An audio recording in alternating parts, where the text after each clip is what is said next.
Subscribe করুন ফ্রেন্ডটেকবিডি চ্যানেলকে এবং নতুন নতুন ভিডিওর আপডেট পেতে বেল আইকনটি অন করে দিন। আজ আমরা জানবো যে আরডুইনো বোর্ড কত ধরনের রয়েছে এবং আমরা কোনগুলো দিয়ে কাজ করব। দেখুন, অনেক ধরনের আরডুইনো বোর্ড রয়েছে, কিন্তু আমরা সব আরডুইনো দিয়ে কাজ করব না। অর্থাৎ আমাদের দেশে যেগুলো পাওয়া যায় আমরা সেইগুলো দিয়ে কাজ করব এবং সেইগুলো সম্পর্কে জানবো। এটা হলো সবথেকে জনপ্রিয় আরডুইনো বোর্ড, এটা হলো আরডুইনো উনো R3 বোর্ড। এটাই কিন্তু বিশ্বের সবথেকে বহুল ব্যবহৃত হয়ে থাকে। আপনি যে কোনো আরডুইনো বোর্ডে কিন্তু প্রোগ্রাম একই করা যায়, কিন্তু এটাই সবথেকে বেশি প্রজেক্টের জন্য ইউজ করে থাকে স্টুডেন্টরা।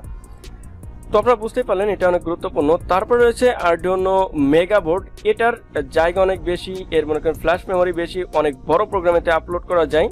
আপনি যে সকল প্রজেক্ট করবেন এই প্রজেক্টের কোডিং যদি 1000 লাইন বা 2000 লাইন হয়ে থাকে তাহলে কিন্তু অবশ্যই আপনাকে আরডুইনো মেগা ব্যবহার করতে হবে। অন্য যে কোনো আরডুইনো বোর্ডে কিন্তু যদি জায়গা কম থাকে ওই প্রোগ্রামটা নিবে না। অর্থাৎ আপনার প্রজেক্টটা করার জন্য এই আরডুইনো মেগাটাই আপনাকে ইউজ করতে হবে। দেখুন, এর ইনপুট আউটপুট অনেক বেশি। আমি পরবর্তী ভিডিওতে এর পিন ডায়াগ্রাম আপনাদের দেখাচ্ছি। এটা হলো আরডুইনো ন্যানো বোর্ড। এটাও কিন্তু বাংলাদেশে অ্যাভেলেবেল পাওয়া যায় এবং এটা দিয়েও কিন্তু বিভিন্ন প্রজেক্ট করা যায়। দেখুন, এটা সাইজ অনেক ছোট হয়। একটা প্রজেক্ট যদি আপনি করেন তাহলে অল্প জায়গার ভিতর করা যায় এবং আরডুইনো উনো বা মেগা থেকে এর দাম কম, এজন্য এটা আপনি ব্যবহার করতে পারেন। এটা ছোট্ট একটা Arduino board, Arduino pro mini. এটা কিন্তু সাইজে অনেক ছোট এবং এটাতেও কিন্তু ATmega 328 মাইক্রোকন্ট্রোলার ইউজ করা হয়েছে এবং সেটা চিপ আকারে।